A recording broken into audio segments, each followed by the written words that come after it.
ये परिस्थिति कल सुबह 3:30 बजे लोकल टाइम के हिसाब से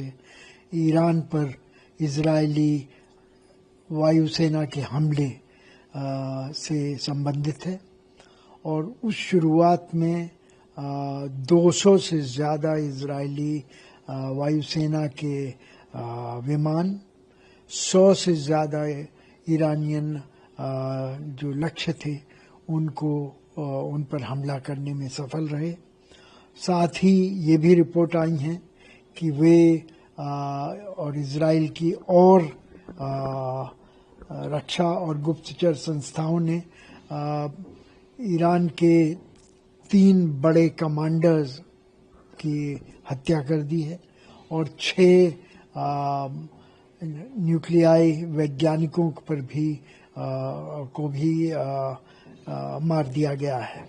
साथ ही ये भी बताया जा रहा है कि नांस में जो ईरान का न्यूक्लियाई संस्थान है उसको काफ़ी क्षति पहुंची है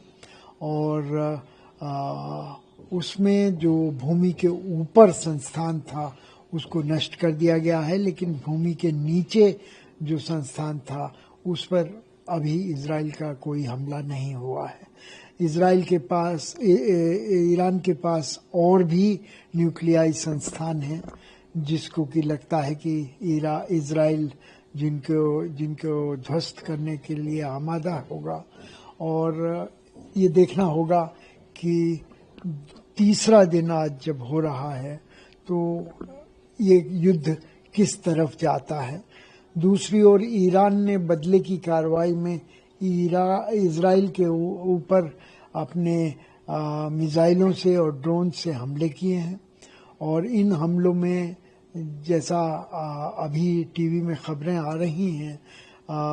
इजराइल की काफ़ी क्षति हुई है और कम से कम 3 लोगों के मारे जाने का समाचार भी आ चुका है। तो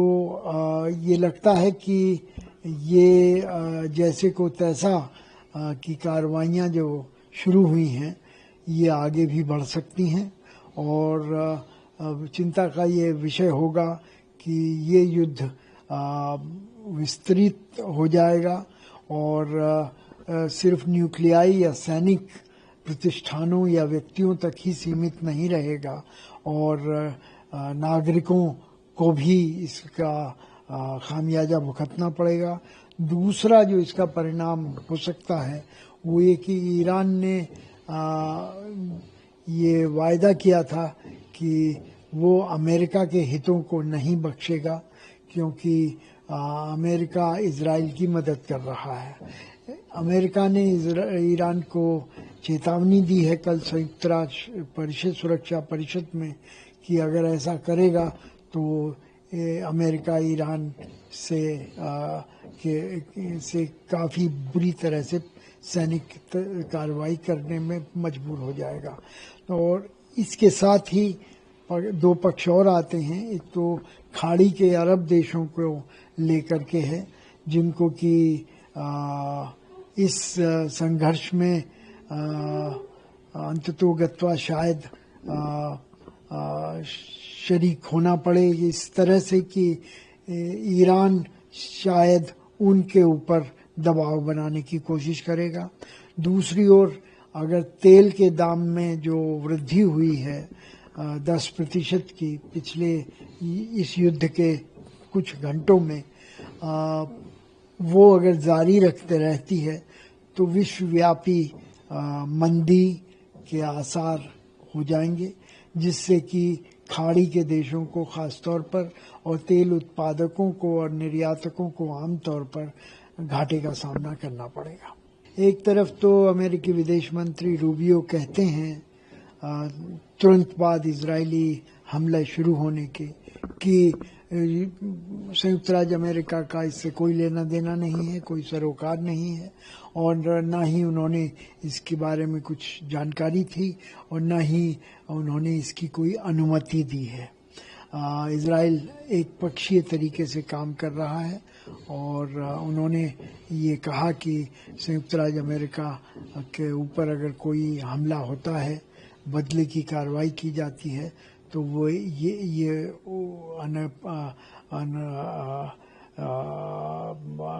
गलत होगी और इसके एवज में अमेरिका प्रतिशोध की कार्रवाई करेगा। लेकिन बाद में राष्ट्रपति ट्रंप ने खुद ही इस बात को नकारा और ये ट्रंप ने अपनी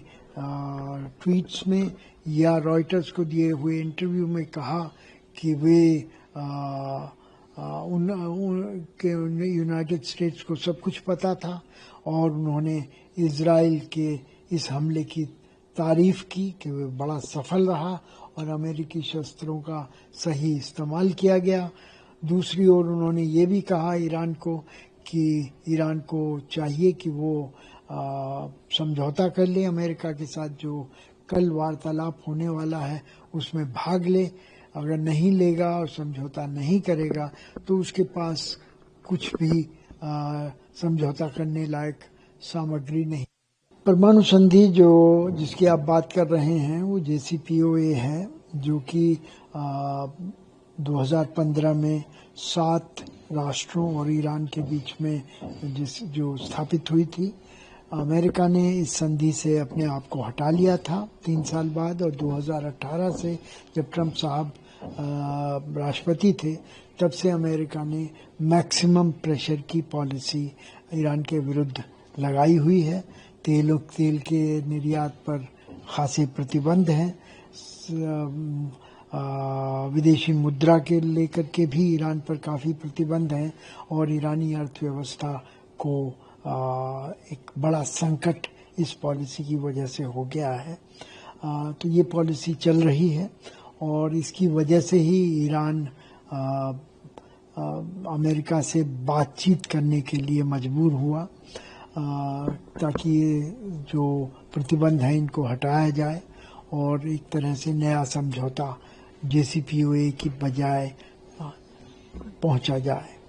लेकिन लगता है कि ऐसे समझौते में अमेरिका की शर्तें जो नए समझौते के लिए थी वो ईरान को स्वीकार्य नहीं है। अमेरिका विशेषतः चाहता है कि ईरान न्यूक्लियर संवर्धन, यूरेनियम के संवर्धन से बिल्कुल अपने आप को अलग कर ले और ऐसा ईरान को स्वीकार्य नहीं है। तो इसको लेकर के दोनों देशों की वार्तालाप में गतिरोध रहा है और कल ये वार्तालाप की 6ठी किश्त होने को है। तो अभी तक लगता है कि ईरान इस वार्तालाप में भाग नहीं लेगा, क्योंकि उसके ऊपर इजराइल का हमला एक जिस तरह से हुआ है उससे ये लगता है कि अगर ईरान इसमें भाग लेता है तो उसको एक तरह से उसका सरेंडर माना जाएगा और इस वजह से मेरे ख्याल से ये गतिरोध डिप्लोमेटिक स्तर पर नहीं समाप्त होगा, सैनिक स्तर पर आने के बाद। ये हमारी लंबी अवधि की पॉलिसी है जिसमें कि हम इस तरह के विवादों का सैनिक नहीं बल्कि राजनीतिक और कूटनीतिक तरीके से समाधान की वकालत करते हैं। आपको याद होगा कि यूक्रेन युद्ध के दौरान भी प्रधानमंत्री ने श्री पुतिन को सार्वजनिक तौर पर कहा था कि ये युद्ध का युग नहीं है, ये बुद्ध का युग है। और इसी तरह की बात प्रधानमंत्री और जगह भी करते रहे हैं और उन्होंने इजराइल के प्रधानमंत्री के साथ बात करने पर इन्हीं चीज़ों पर जोर दिया है कि इस तरह की विवाद का शांतिपूर्वक समाधान निकलना चाहिए। इसके पक्ष में और भी तर्क आते हैं क्योंकि भारत का खाड़ी के देशों के साथ बहुत ही व्यापक आर्थिक और सामाजिक और ऐतिहासिक संबंध है। आपको याद होगा कि 90 लाख से ज़्यादा भारतीय खाड़ी के देशों में काम करते हैं और हमारी आधी से ज़्यादा तेल का आयात उन देशों से होता है वहाँ से व्यापार और वहाँ से इन्वेस्टमेंट और रेमिटेंसेस की भी भारत में व्यापक आवश्यकता है। तो इन सबको देखते हुए इस बात को और हस्ताक्षरित किया जाता है कि प्रधानमंत्री के स्तर पर इस भूखंड में शांति के लिए अपील करना एक ज़्यादा पुरजोर महत्वपूर्ण घोषणा है।